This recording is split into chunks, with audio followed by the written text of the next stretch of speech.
Welcome back, Earth Explorers, to X Squared Radio. My co-host tonight is Suzanne Ross. She is the organizer for the Beyond the Matrix Unity event that's going to take place the 19th and 20th in Sedona, Arizona. We implore you to come. I think you'll have an amazing time. And my guest tonight is Brad Olson. It's bradolson.com, bradolson.com. If you want to keep up with his stuff, all of his books are for sale on Amazon. Put in Brad Olson and you'll see it all. 9 books, all travel books, amazing stuff, and esoteric studies extraordinaire. So we had kind of the basic 4-minute recap of the entire 4 months of Brad's adventures. But inside this are some amazing stories, and this is his first U.S. interview after getting back.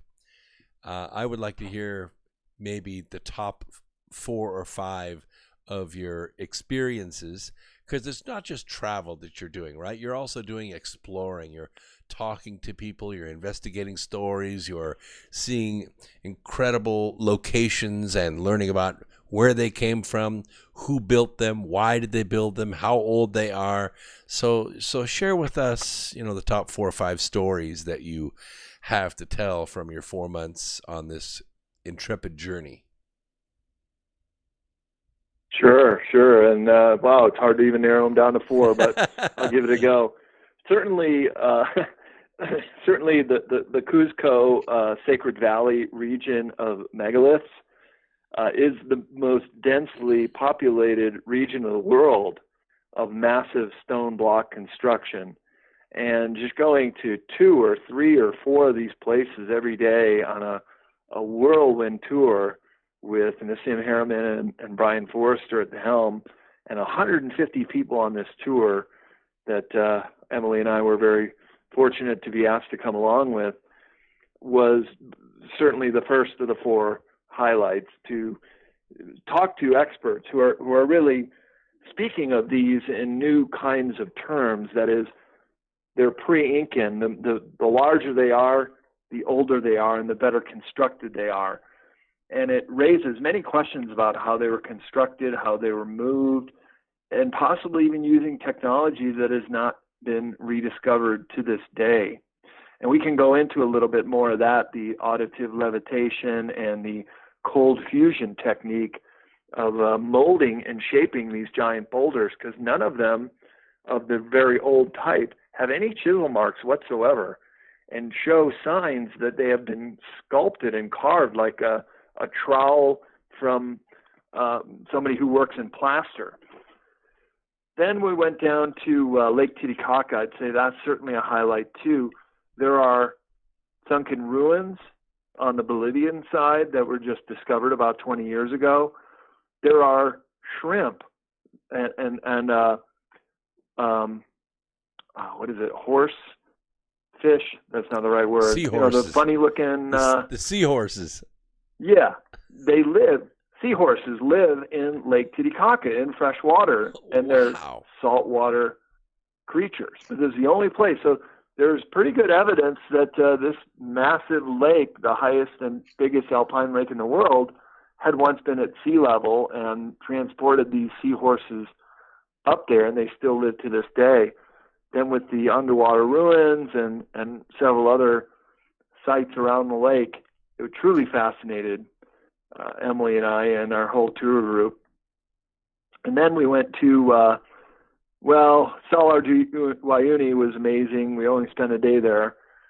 If I'm going to have to keep it to 4, I'll carry on and say we went to this highland region in Argentina. Most people think of the mountain ranges, the Andes, of course, and some of the mountains in Brazil that hold up the continent. But there is a small mountain range in the middle of Argentina, and it's like you're in the Bavarian Alps foothills. And in fact, many Germans took up residence there.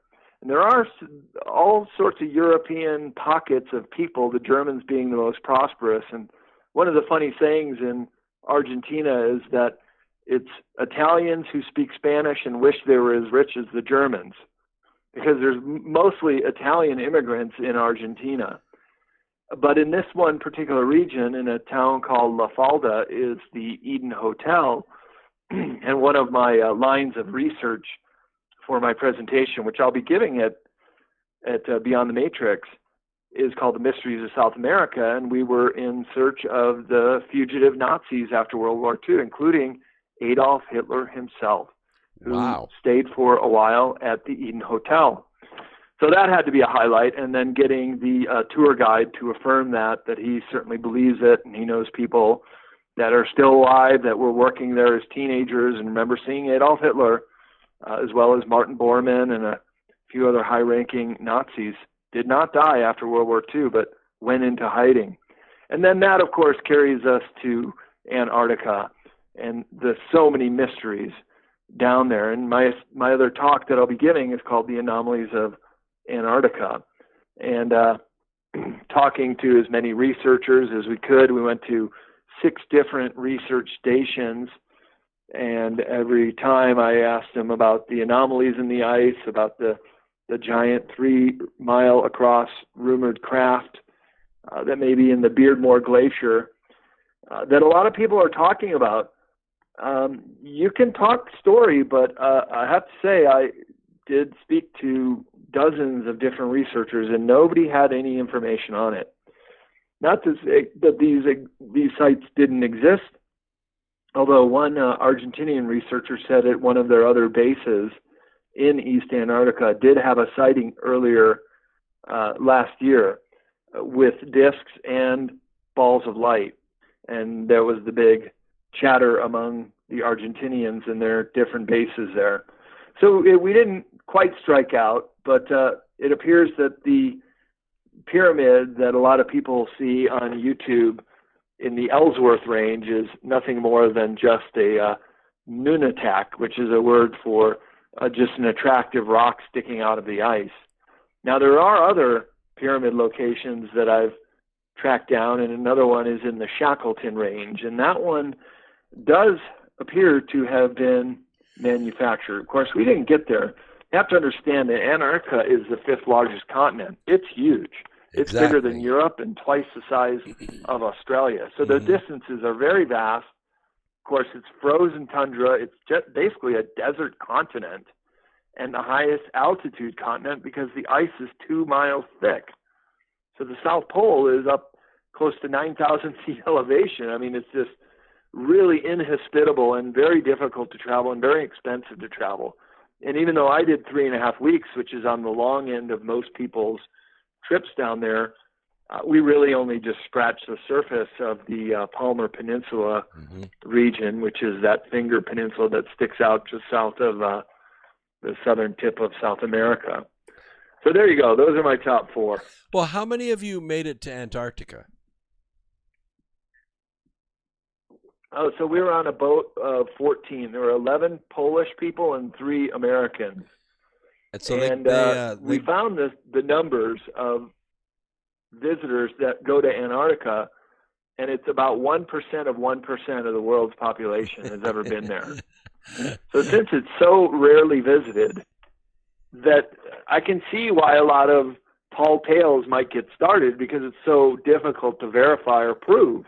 Somebody says, hey, I'm a Navy SEAL, and I went to the Beardmore Glacier, and I got into this giant UFO craft in the glacier and talked about it, what they saw. I mean, who can verify that? Virtually no one. I heard that story. I just heard that story today. Linda Moulton Howe did something with her quote-unquote whistleblower, and they were all hand-drawn, and it happened way back in 2003, and he didn't want to have his name, and he had his face in shadow, so it was like, I'm a scientist, you know that, Brad, so I deal in evidence. I deal in quantifiable terms. When somebody says, yeah, I was really hot. Well, okay, was it 104? Was it 130? Was it 200? What do you mean hot? And I'm looking for a measurement of some kind. Yeah, I took out my digital pyrometer and I shot it. It was 116 degrees Fahrenheit. Okay, now we're talking about evidence. But even the hand drawings, which were done with a pencil and a ruler, they weren't even done with a computer, they were pretty poor. The drawings were pretty poor. Somebody that had had 16 years to think about something, you'd think that they would do a better job drawing it, but they didn't. So I'm not a skeptic. I'm a scientist. I don't care if you saw it or not. What I want to see is a bolt. Give me a piece of skin, a hangnail, a tooth, something. And if you really want to impress me, bring the 12-foot alien to the Beyond the Matrix conference and let him speak from the podium on camera. That would be really impressive. Wouldn't it, Suzanne? That would do it for you, wouldn't it? That would be impressive. Or, hey, how about a couple photos or video? I mean, everybody's got that on their cell phone these days. Yeah, but forget the hand-drawn maps. Yeah. Even that, even the videos. Well, I'm going to talk to Linda about this, and having the ability to talk to scientists and get down there and understand some things. That guy who made that interview, I think his name was Spartan One. Yeah, Spartan He One. made a very critical error. He said that they went there in August. Now, here in the Northern Hemisphere, you think, oh, yeah, that's the time you go to the Arctic region, but not the Antarctic region. That's right. Not Beardmore Glacier. Why? Why? It's in the middle of winter. It's about and 97 I've below asked people, zero. And it's 22 hours of darkness, and it's 50 below zero. It's not. Why don't you wait 4 months for it to be 24 hours of daylight? Because I think that guy, pardon my French, is full of it. He's spinning a yarn, and I just want to tell these people, if they make a crucial mistake, like saying our expedition was in August, that does not sound real to me. And I've talked to people who put together professional expeditions, and they say we would never go down there in August. I said, well, what if it was a military group? They wouldn't do it either. And by the way, there are no military maneuvers or trips down there. It is a world biosphere. It is like the biggest national park in the world, and it has been since the Antarctica Treaty was signed in 1962. So it is open to all. It's owned by none. It's kind of like our national parks here, and it's a scientific preserve. Everything below 60 degrees south latitude is protected under the Antarctica Treaty, and there is not allowed to be any military expeditions. Now, maybe let's say, okay, hypothetically, they did find a UFO craft in the Beardmore Glacier. Maybe that would sanction something very secretive, but still, they wouldn't do it in August. I mean, the season is ending right now in March. It's only a window of about 3.5 months that you can go down there even relatively comfortably. It begins in mid-November and it ends in early March. And then it just goes, if you're below the Antarctica Circle, it goes to 24 hours of darkness 4 months a year. So you don't go during those periods, and it's extraordinarily cold too. Yeah, and the other issue with his testimony is that their mission to go down there was to retrieve a researcher who was down there in this facility doing research. They went down there to retrieve him. And like you said, they wouldn't have gone in August because 50 below zero, that is the actual temperature. The wind chill can get to 90 below zero. And there aren't too many mechanical things. That'll kill you in less than an hour. Yeah. The air itself would, if you breathed in air that cold, it will actually hemorrhage your lungs. You have to preheat the air before you can breathe it in. Right. Yeah, it's pretty cold. So again, why would you do it then when you're risking your life? So I'm going to be on a panel discussion with them at Contacting the Desert, including Michael Sala and Emery Smith, and all three of them, I will probably want to talk to them personally, but they've all said things that I found are contrary to reality. And by going there, you get that perspective. I have to say that's the one thing about travel that really opens the mind is you're seeing it with your own eyes. You're experiencing it. You can feel it. Right. You know what cold is really like. Although we got 2 days there where we were in our swimsuits. A lot of people find that hard to believe, but I posted pictures on Facebook. We're out there. Sun tanning was about 60 degrees, but boy, it seemed really warm to us because we had been bundled up the whole trip over on the Drake Passage. Yeah, exactly. And that kicked our butt too. How that rough? Was very difficult. How rough were the seas on a 74-foot boat? Oh, they are the most notorious seas in the world. Yeah. It was basically you would be in the trough of water, and all you could see is waves that were higher than the boat. And then I was like, we're sunk, we're done. But somehow the boat just stays up and just bobs up to the top. Then you can see the horizon for miles around, and down you go again, and splashes and smacks the boat around. But it was a very well-built boat with competent sea captains, and we got through it. Emily thought we were going to die the first night on the Drake, but I told her as long as the boat's not taking on water, we're fine, and we got through it. Yeah, easy to talk in But calm yeah, tones it was afterwards. But when you're seeing nothing but ocean all the way around and 12-story seas, and you're in a boat that seems like a dinghy, it's a little worrisome. It's like, can we turn around now? Yeah. Nope, no turning back. I remember. And we all threw up and dry heaved. I lost about 20 pounds on this trip, Brooke. Wait till you see me. Everybody's like, wow, you look so different. Well, yeah, I didn't eat for 5 days. You'll lose a lot of weight when you don't eat. That's right. You can't keep throw everything down. up from the previous two, and yeah, just dry heaving from the seasickness. It was really bad. The crew kind of made a mistake. We got a little bit of a delay the first day, and they really wanted to get down there. And they did catch this storm, but we went into a storm, and it turned out to be a real bad storm. And the boat got smacked around. They lost some equipment and did some damage from the waves hitting it. 2/3 of the crew, including us, we all got sick, and we were just kind of locked in our bunk beds for 4 days. And you can't imagine that feeling that it's just a chore to even think about making your way across the boat to go to the bathroom. That's like the biggest activity you do all day in those kind of seas. It's so rough, and the boat's just churning and tossing back and forth. But there's nothing you can do except just lay there and the only person that can't sleep is the captain. And listen to music and get through it. The only person that can't sleep is the captain. And we did. And then once, unfortunately, they didn't get sick, and they kept us going. But once we got there, then there's a whole bunch of islands in West Antarctica that parallel the Palmer Peninsula, and it was very calm seas after that. And then when we did cross the Drake on the way back, it only took us 92 hours, which is almost record time for a sailboat, under 4 days to go from Ushuaia to King George Island. It took us 6 days to get back, but nobody got seasick on the way back. And we got to see Cape Horn, which is, as the Polish sailor said, is for sailors, it's like a climber who always wants to see Mount Everest. For a sailor to see Cape Horn is just a feather in the cap. It's one of those milestones in any sailor's life that they are happy to say that they have seen it.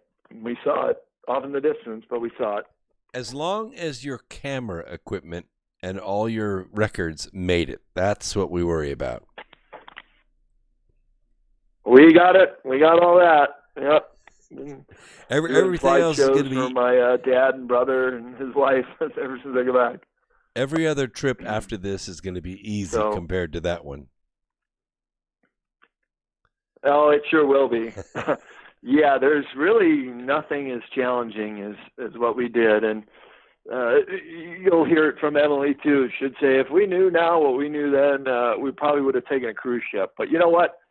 The cruise ships only get 6 days in Antarctica after the Drake Passage, and then they do make it over in 2, where we took 4 and 6 to get back. But they only get 6 days in Antarctica, where we got 15 full days. So we got way more time to explore, to talk to people, to go to bases, to jump on the little Zodiac boat and go zip around icebergs, even climb on icebergs. You'd never get that opportunity on one of the big cruise ships. So we found it really lucky that we got on this ship, even though it was so rough. And as I've said in some of my posts, it was the best of times and it was the worst of times. And the worst of times was just crossing that Drake Passage and being trapped in a cabin and getting kind of claustrophobic and cabin fever. But once we got down there, it was just so spectacular, so beautiful. None of the animals have any fear of humans either. That's another thing that's just so amazing. You can just go up to a penguin and look it right in the eyes, and they're just not afraid of you because they just never see humans ever. Going by in a sailboat, and there'd be seals on icebergs, and they're looking at us like we're looking at them. Whales that went under our boat even, dolphins that were following us along in the Beagle Channel. I mean, just so many moments like that where you just felt one with nature that just truly priceless. That for me made that torture of going over on the Drake really worthwhile. Now, the days are pretty long, but do you have at that time of year, do you have any nighttime down there in Antarctica? Well, we did go about 6 weeks after summer solstice, so the days had already started to turn. Now, we got all the way down to within 1 degree of the Antarctic Circle when we went to the Vernansky base, which is run by the Ukrainians. And at that point, at our farthest south, which is about 65 south, we got about 20 hours of daylight. And then about 1 hour of twilight on either end, and only about 2 or 2.5 hours of pitch darkness. So we did pretty much experience the Antarctic summer with the perpetual daylight, which was pretty cool, staying up till midnight and it still being light out. My question is, when you had the 1 hour of darkness, did you have clear skies? Could you look up at the stars? There were times when we had really clear skies and you could see the Southern Cross and all the stars are totally different in the Southern Hemisphere. All the constellations are totally different. And to see the Southern Cross is really, it's like the Crosby, Stills and Nash song. To see the Southern Cross for the first time makes you know why you came this way. And it's otherworldly. And another thing I noticed, one day when it was sunny, blue skies, white clouds, white mountains, white glaciers on black mountains, a blue ocean. Those were the only colors, blue, black, and white. And even the animals, such as the penguins and the seals and the whales, were all black and white. So you kind of lose quite a few colors off the spectrum to just this otherworldly black, blue, and white world. And it is so otherworldly to see glaciers all around right at the ocean, and sometimes even calving and breaking off, and a thunderous crack of ice, and then it creates a ripple wave. And one time off of King George Island, we had to kind of race away to get away from the wave from a calving glacier. So just little moments like that were just so priceless. Way cool. It's like exploring a different world, a different planet, like going through a vortex of treachery and going across space, and you're in this other world. And you wonder to yourself how, more primitive outfits could have explored such a region. We always hear the rumors about how, the Nazis escaped Norway, and they got in their submarines and they went down to Antarctica and they built, this big underground base that most of them survived, and then they stowed all their gear. And we hear all the rumors, but then you go down there and you see how inhospitable this is, and you realize that, come about May or June, nobody's going to be surviving down here. No. Well, there are some stations that are seasonal that'll be closing up right around now, but there are some that they will stay down there the entire winter, including the Amundsen Scott base at the South Pole, which is one of the 3 bases run by the Americans. And they say it's like sensory deprivation when you're there, to be in 4 months of total darkness. Sometimes you can't even see the hand in front of your face. It's so dark. Wow. The other big base is McMurdo, which they call Mactown. And then we got the great honor and privilege mainly through my persistence of being able to go to the Palmer Base, which is the third American research station that only allows 10 ship visits per year. And we were one of those 10. And they were very welcoming, and they put up the Polish flag for our crew, which the Poles were delighted to see and felt very honored. But because Emily, myself, and Lucas, another American who was on our cruise, were from the USA, they kind of had to say yes, because we're American taxpayers, and the Palmer Base is funded through the National Science Foundation. Totally and it's fantastic. Strictly a research station. They're studying climate change and the animals down there. Wow. I want to hear about the climate change, maybe some questions you asked him when we get back from the break. Brad Olson is my guest, bradolson.com, bradolson.com. We'll be right back after this. Don't go away. More X Squared Radio coming at you.